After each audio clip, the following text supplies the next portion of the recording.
Alright, hello everyone, my name is Joseph Corson, channel is called Ethernet Link, and today I'm going to be doing a sort of a different kind of tutorial. As you can probably tell, this is not QuantConnect, this is an empty file in Spider. And this is because, I'm actually going to start the time, because this gives a little bit of a, to give a little bit of a secret of what this is going to be.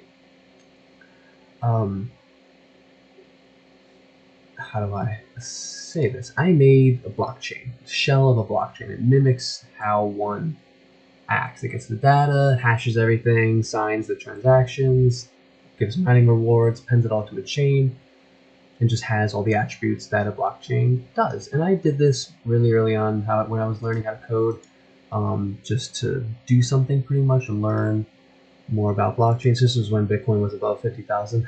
I was really interested in it.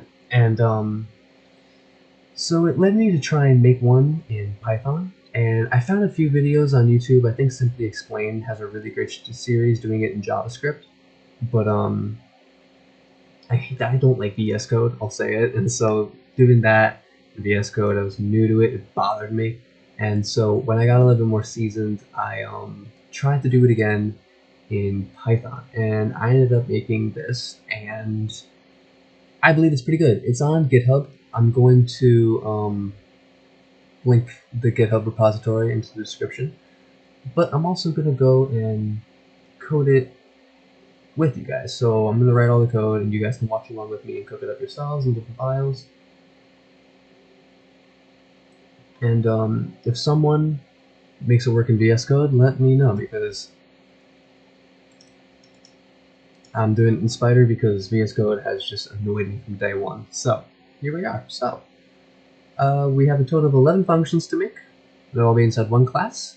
And let's get started with our imports. So, and also, by the way, I'm going to try and do this all in one take. So, like, don't think that I'm going to really go back on anything. Just pause it, get everything down, so that way we can keep going. I want this to be about 20 minutes or less. So I'm going to try and go at a good pace. I'm not going to try and go fast. I'm just trying to go at a good pace. So first things first.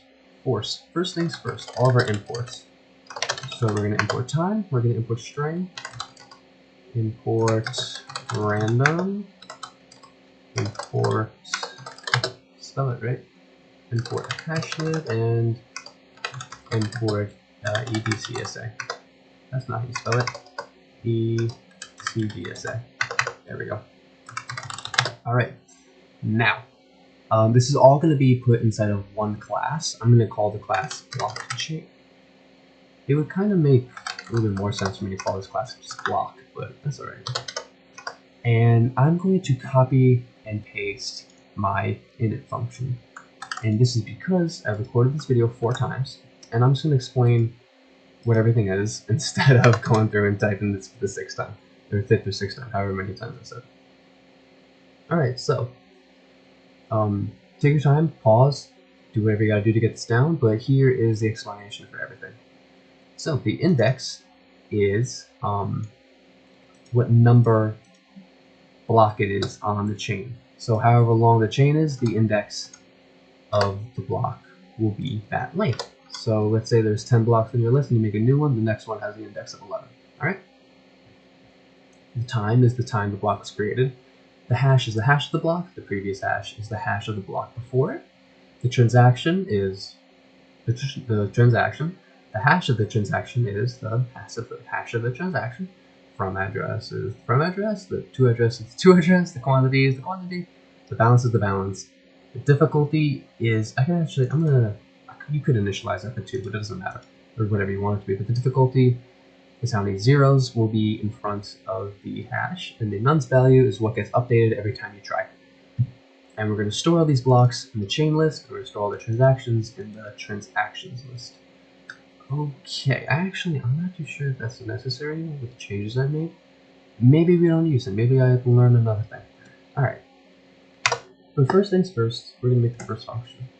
And that one will be to get the index. So simply self.get index, and it is as simple as you think it'll be.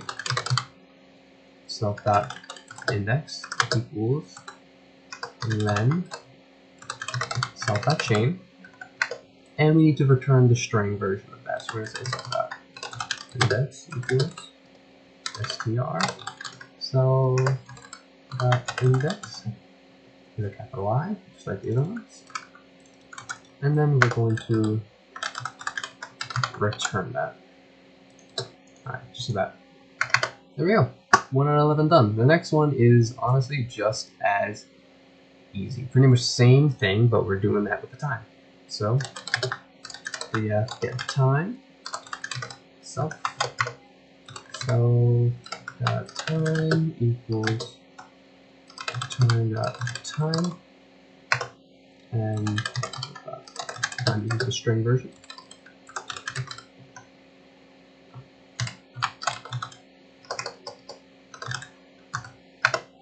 And return that. Okay, cool. Now, because we have these indexes, these functions for us that aren't something that we need manually made for the Genesis block, we're gonna make the Genesis block. And the Genesis block is the first block put on the blockchain, and it's generally suggested that you should make it yourself, and you make it manually, and so that way it has only the values that you intended to have. So if I get that reference up and I say df make Genesis block, there's no previous block for it to go to, and there's no transaction for it for the data. So in place of those, I'm just going to use random characters. So we're going to say letters equals string.ASCII letters. And then we're just going to show 32 of them together, not separated by anything. And we're going to store them into two variables. So we're going to say self.previous hash equals random choice letters, and then for I range 32 of them, and this means that we're going to separate them by nothing. So we're just going to smack the next one next to the other one. We're going to do that twice. We're going to do that once for the previous hash and once for the data that we're going to store in the Genesis block. Now another thing, just for creating the Genesis block that we're going to add, is we're going to say that the Genesis block difficulty and the nonce difficulty is 1 and the nonce is 0. This doesn't really matter at all. I don't even need to really have that in here. And you can make those values whatever you want. It doesn't have any real implication on what this is. So now that we have all this data, let's make the hash. So Genesis block hash equals hashlib.sha256. And in here, what are we going to hash? We're going to hash the data. So just block data dot code, and we're going to hexadigest it. There we go. Okay, perfect. Now we're going to store all this data, all these variables, all the block attributes, all the attributes of a block, that's how you say that, into one variable we're going to call Genesis block, and we're going to self it.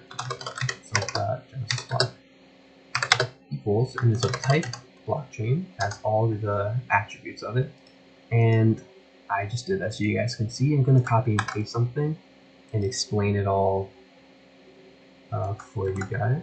So I'm going to go and fix the parentheses. There it is. Okay, so you can always reference it with up here. Instead of these parameters, we're putting in these actual values. All right, so instead of just the parameter of index, we're going to actually get the index. Instead of the parameter of time, we're going to get the time. We're going to store the hash right there. We're going to store the previous hash in the spot, Genesis block data. We're going to put just empty strings and the things that aren't really attributes in this. And we're going to store the Genesis difficulty and nonce in those spots. And once again, you could change, these can be whatever you want. It doesn't really matter. And then we need to stick that on the blockchain. We're going to say self.chain dot append self.genesis. Okay. Now, slowly but surely, we're going to get into some more, and then we can just return it.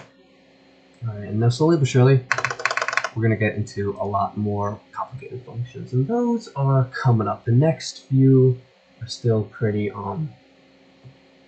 tame. So, next what we're going to do is with the previous hash. So, df get hash, pass itself. And this one is super simple as, yep, 2 lines. Self.previous hash equals the most recent block in the chain, the most recent block in the chain's attribute of hash. Because they're all of type blockchain, they have certain attributes to them, and we can access them simple as this. So this is a really cool thing about making things of your own objects, pretty much. And then we can just return the hash. We don't need to specify it being a string because hashes are already strings. Okay, now we need to make a function to actually generate these hashes. And if you know anything about blockchains, when you watch me do this, you're going to be a little confused. You're going to say, oh, well, there's no difficulty in it. Like, how is my function? Here it is. My reference, I lost it for a second, but if you have any knowledge of it, you're going to be a little confused at first, because there is no difficulty integrated into it at first. But that'll be put all in the function right after this one. Okay, so what we're going to do is we're going to store all of the data in the block into this one variable. And again, I'm going to copy and paste it, and then I'm going to explain it to you guys. So this hyphen.join basically means that we're going to stick hyphens in between each character in the first word, and then connect every other variable to that one variable with hyphens. So this one's just get index, so it won't be that like that, but like let's say it's 9, the index is 9, so it'll be hyphen 9 hyphen the time hyphen previous hash hyphen transaction. That's what that will look like. And so now what we can do with that is we can hash it. So we're going to say block hash equals hash.sha256. We're going to say block string dot encode. There we go. And exit digested. Okay, excuse me. So now, next thing we need to do is just return that. Return the block hash. Again, if you're pretty confused about this, don't worry. That's what the next function that we're going to write is for, our proof of work function. So, df proof of work.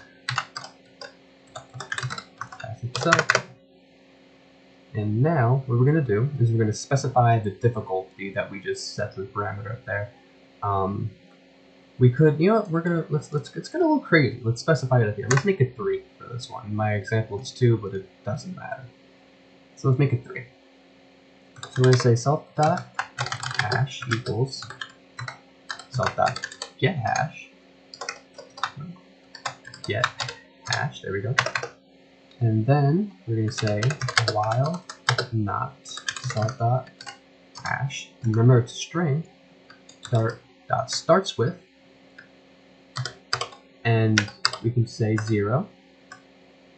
Oops. Then we can just put an asterisk and self.difficulty. That works. I didn't think it would when I first had the idea, but it does, and I'm incredibly happy about it.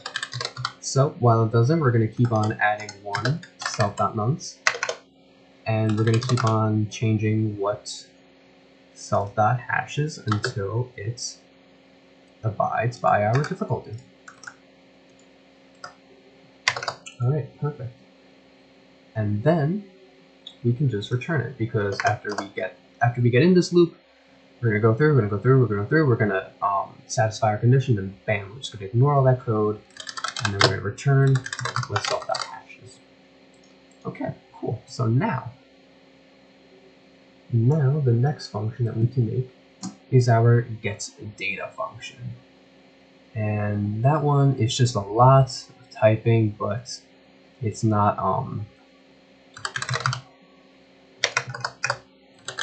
difficult. So self.def get data, pass itself, and get ready to type a little bit. So we're going to start it with a while true loop, right?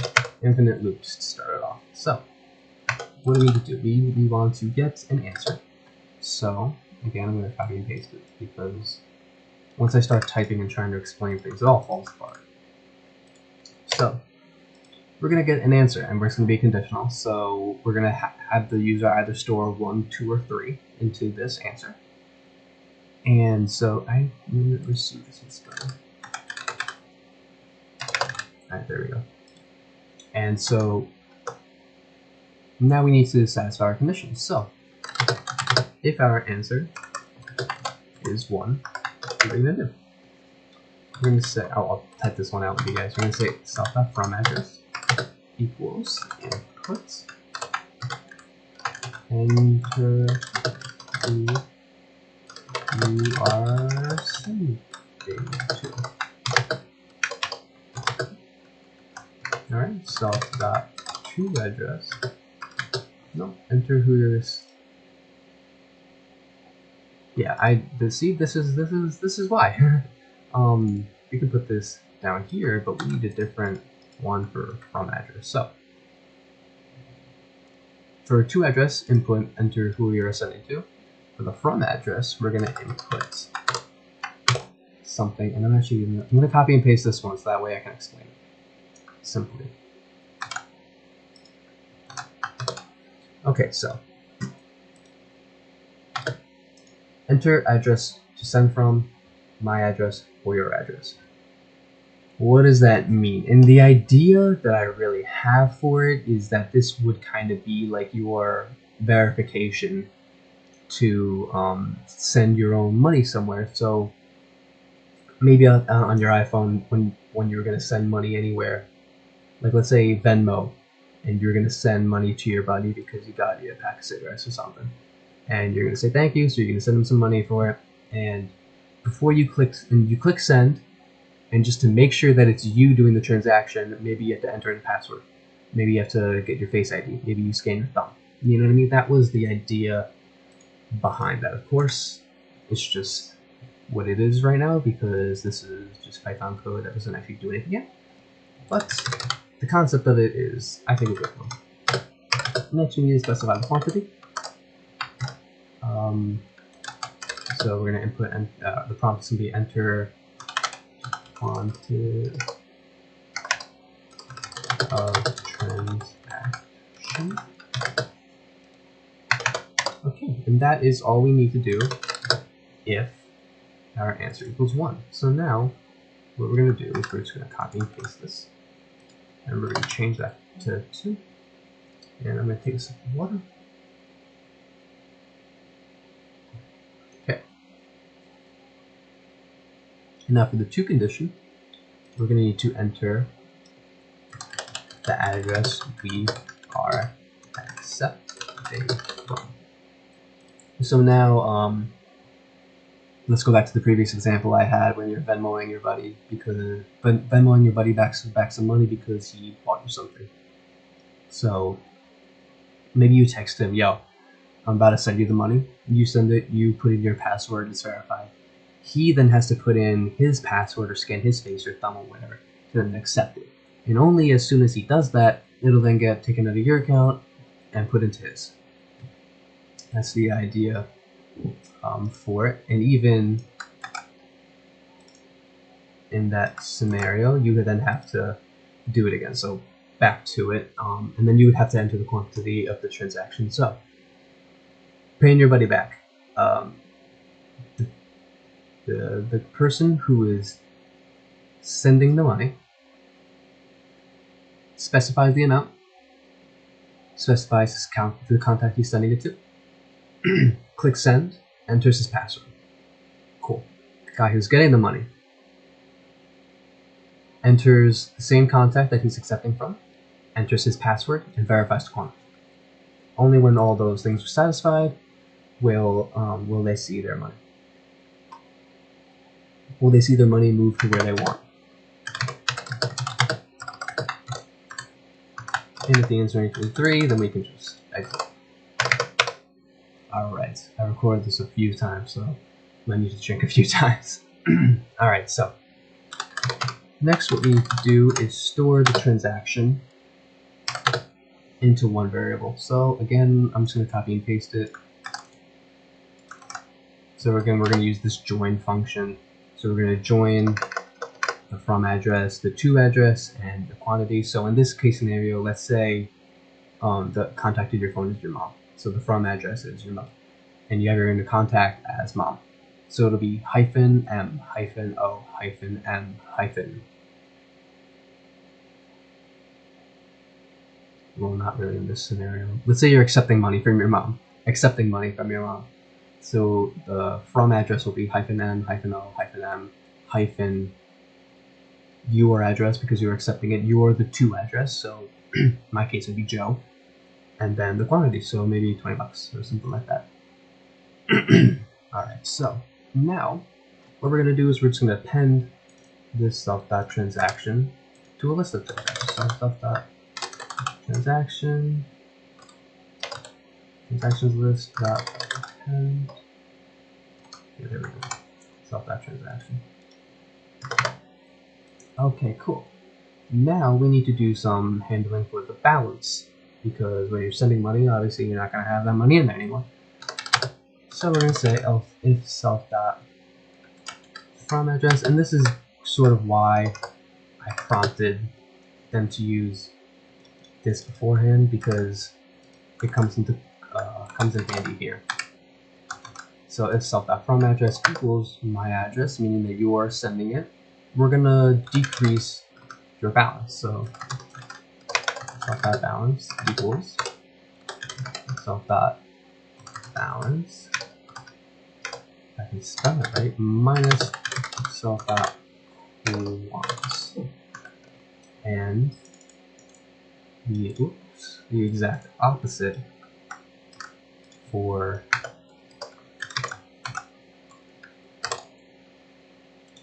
if you are accepting it. So if the from address is not your address and you're a part of this transaction, well, you have to be receiving it. There's no other case scenario. So and then we're going to return the transactions list. And if we're going to do it correctly, and return self.transactions list. Okay. So I'm going to take a second for you guys. I'm taking a sip of water and make sure that you guys can copy all that down correctly. All right. Okay, sorry I'm doing that so much. Okay, but now we have the functions that are really to put this all together. So these two, honestly, it would work with just these two that we're going to do next, and not the total 4 that we need to add. So next one that we're going to do is we're going to sign the transaction. All right, so we're going to say df sign transaction as itself, and we're going to say self.sk equals ECBSA dot signing key, and we're going to generate our signing key. So generate, and we're going to specify our curve. So curve, so we do inside the parentheses. Specify a curve. So curve equals ECBSA dot, and we're going to use SCP-256. This is what Bitcoin's built on. BNB, I think Ethereum, might be wrong on Ethereum, I think Ripple as well. Same elliptical curve. Alright, and I'm going to say self.vk, self.signing key, self.verifying key, equals self.sk.get verifying key. Alright, cool. So now what we need to do is sign the bytes of our hashed transaction to make sure that that transaction is real, pretty much. That is what this whole thing pretty much does. It verifies the transactions and makes sure that the transaction is supposed to happen. Because let's say a real world scenario, an order is trying to get on our blockchain in a way that's not native to our code, it won't get verified the same way, and it'll be invalid, pretty much, is how it sort of works. And so what we're going to say is hash transaction equals hash lib docs SHA-256, and we're going to say self dot transaction list. I'm going to go with the most recent one. Dot code.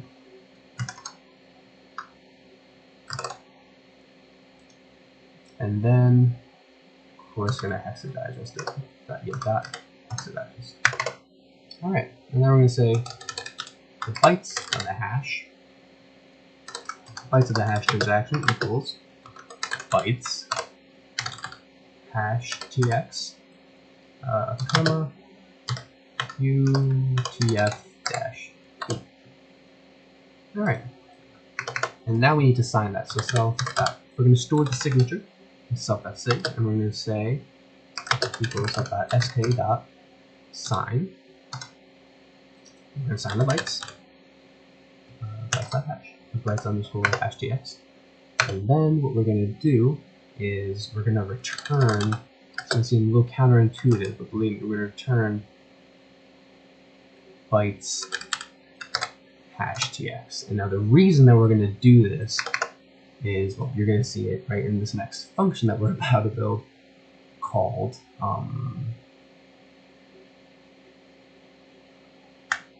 mine blocks. This is the function that actually makes the block and puts all these other functions together. If I can find it so that way I can code it up properly with you guys.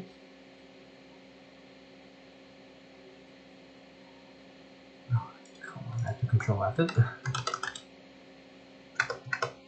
Here we go. Okay. So df mine blocks. So we're going to specify an object called new block, and it'll be of type blockchain. So I'm going to copy and paste it over and then explain it all. So new block is of type blockchain. It has an index that it gets from self.index. It has time. It gets from our time function. It has a hash. It gets from our proof of work function. It has a previous hash. It gets from our previous hash function. It has data that it gets from the data. It has a balance. It gets updated constantly. And it has empty strings for everything that we don't need to specify. Alright, cool. So next we're going to do is we're going to specify a random variable. Well, not a random variable, but a variable that stores a signature. So I call it IV because we're checking to see if it's invalid. But you could call it whatever you want. This doesn't this doesn't matter. Well, none of the names do. You know what I mean? You can name every variable I and just make the next one 2 I's, you know, but of course that would be terrible. So we're going to store what self.sign the transaction returns in IV. And we know from before, from right up here, self.sign transactions returns the bytes. Alright? And now that gets important because self.ver equals the verification of our signature and our bytes. Alright? So this is all because this function is called beforehand. That all these other values, this value that's not updated, I mean this value that's not returned, this one that is returned, this one that's not returned, they all get updated, right? And so we have the freshest ones in there. It's just that when we call this function, the return bytes just happens to get stored in whatever variable.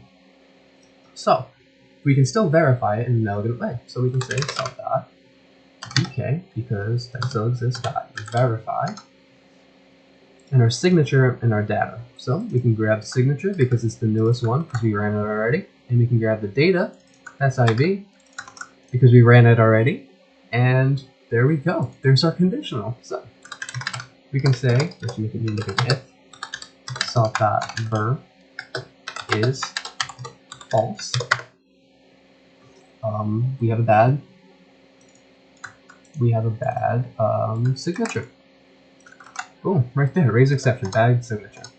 And then I'm going to spell it out. You could just say else, but I'm going to say if self.ver is true. Then what can we do? Well, we can append our new block. So we can say self.chain.append new block. And what else are we going to do? We're going to set our transactions list to empty. So that way we can always grab the newest one. Okay, perfect. So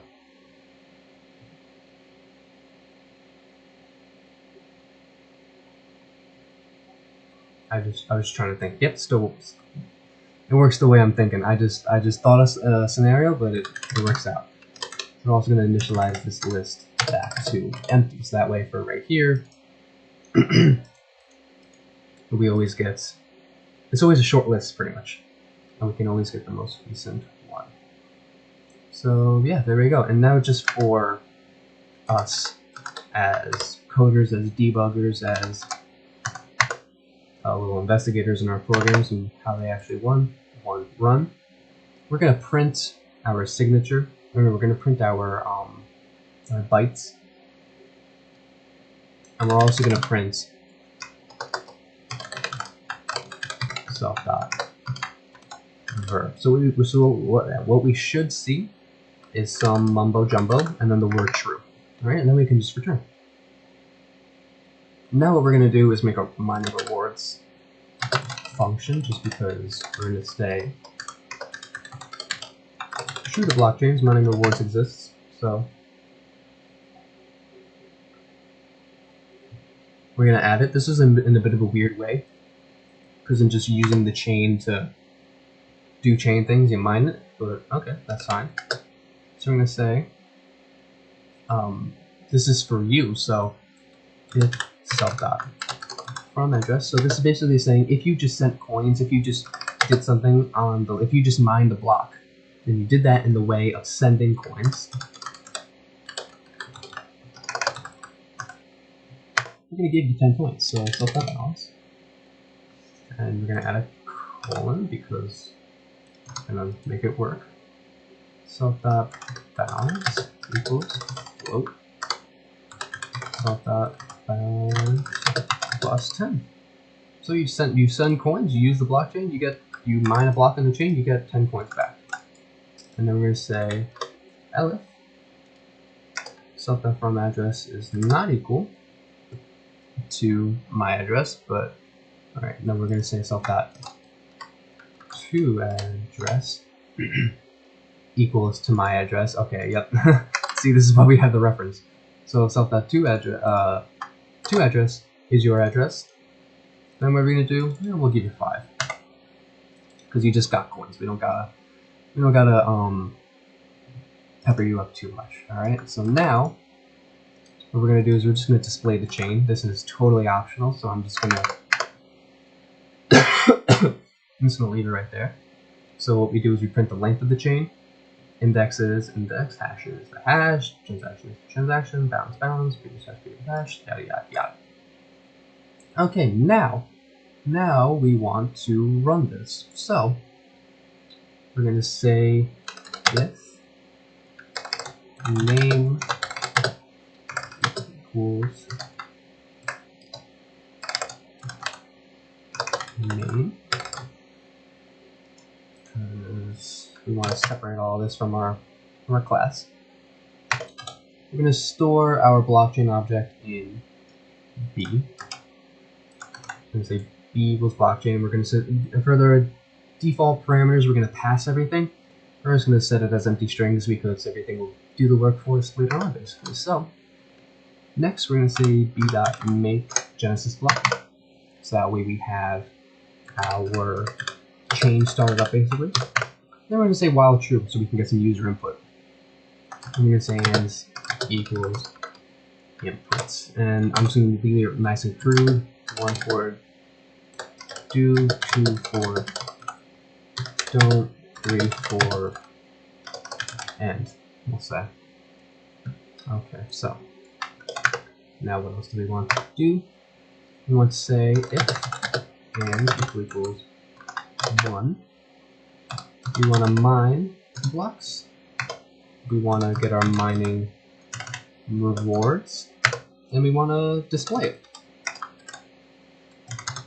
Alright. Well, actually, no, we can just have this. The way I have it done is stupid. So we're either going to do it or we're not going to do it. So then we can just say elif and equals 2. We can just break. We're done. And then why is that now? Invalid syntax. Weird.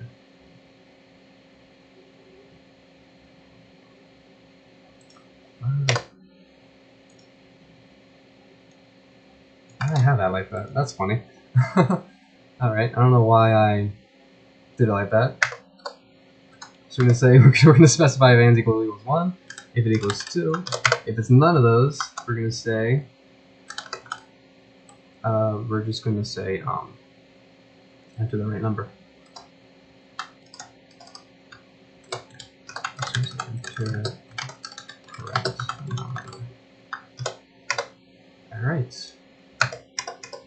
And then after all of that, we're just going to print a line, make it nice and pretty, and we're going to find it. Oh, and we're going to stop it, and we're going to add a colon so that way I can be happy. So we're going to F5. We're going to go ahead. Let's receive some money. Who are we accepting it from? I'm accepting it from my mom. My address to verify it. She said she sent me 50 coins. Okay, now where do we have this error? In mine blocks in line 122. 122. In line 102. Okay, let's see what's in line 102. Self.balance. My balance. Self.balance.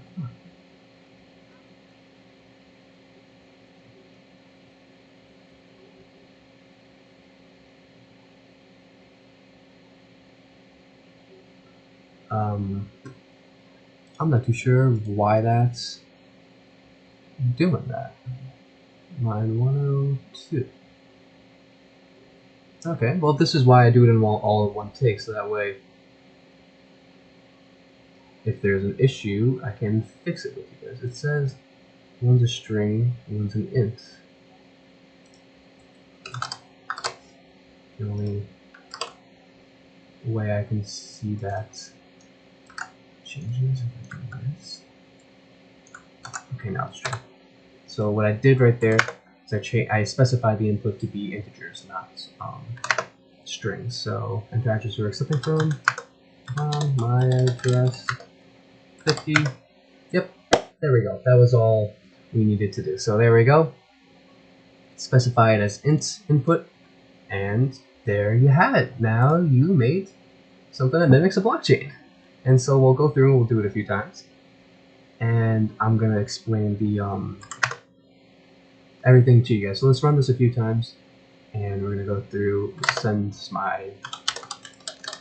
Let's send my sister $20. There we go. Now my dad needs to pay me back for nothing, but in this scenario he does. He needs to pay me back $100. Great. Alright, and say one more time I have to send something, so when it gets there, my address, sending it to homie, something, I don't know, $10. Alright, now we can end it, and let's go through and look at everything. So, enter address we are accepting it from. We're accepting it from her. My address, enter quantity of transaction. Okay, so I'm just going to look at everything in here pretty much. So, this is the bytes of the hash. So, that's, excuse me, that's that. That's our verification. Verification is true. That's why this block was created. The length of the chain is 2, of course, remember that. But the index of this one is 1. We'll just say that because it's nice and easy. Hash is this. You see 000 at the start. The transaction is my address 50. That's just how it gets printed. And it's understood. It would be understood that the first one is the sender and the second one is the acceptor. So, and then my balance is 50 and I receive, so as part of that mining transaction, so I get that 5 extra coins. This is the previous hash of the Genesis block, and the timestamp is that. Alright, so now let's go through, and I just sent 20 to my sister. So, again, here are our crazy bytes, different than the ones up top. Still true. Hashes are previous hash is the same as that one. Index 2, transaction is my address is sending it to my sister 20. Balance is 45 because if we come down here to mining rewards, I get $10 for being a part of this transaction, or 10 coins I should say. And yeah, and so here just keeps on going, and see everything's different each time. It stores all the data in there, and yeah, there you have it. You just made something that's pretty similar to a blockchain in Python. So congratulations. If this is your first time doing this, then I hope you found some value in this video, because this video didn't exist when I wanted to do this. So I hope that you can just find a lot of value in it, and you learned something today, and now you want to learn new things about it.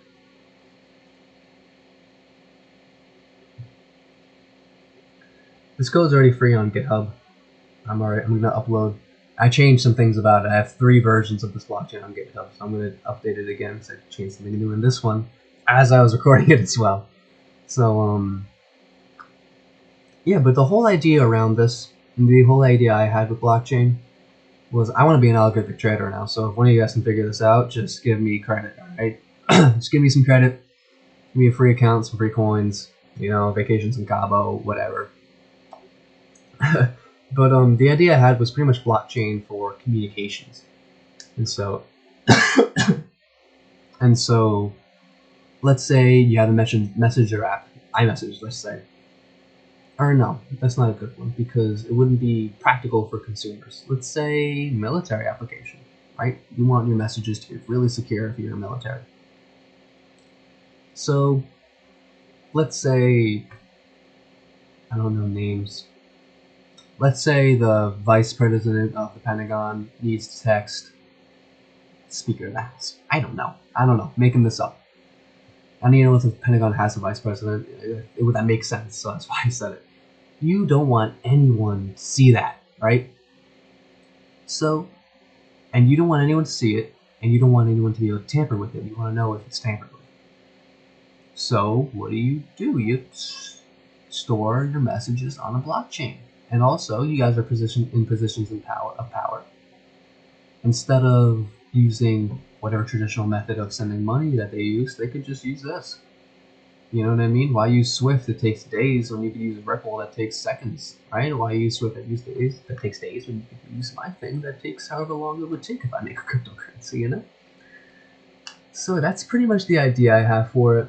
Will I ever do it? I have no idea. I want to finish college first because I am going to college for computer science.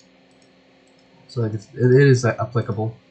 It's not like I'm just doing something to do it. You know what I mean? I like learning about math and computer science and stuff like that as well. I did this in the summer of my senior year, going into my freshman year of college. I did this. This was what I would spend my nights on. I wanted to figure out how to do this, and even the version that I had it worked, but it wasn't correct, you know what I mean? And so that goes to show how you're never really done making a program. You can always improve on it. But yeah, I hope that you guys found some value in this. How long was this? This was a 45-minute video. Okay. I'm going to shut up now because I'm sure that you want to go do something other than look at your screen for that long. I'm going to do the same. I didn't even realize that took that long, but I hope you learned something. I hope you found value in this. Go reward yourself. Go eat some ice cream or something like that. I think that's what I'm going to do. But for now, my name is Ethernet Link. My name is... that's to go show how tired I am. My name is Joe. Channel's called Ethernet Link. We just made a blockchain together, and I'll catch you next time. Good night.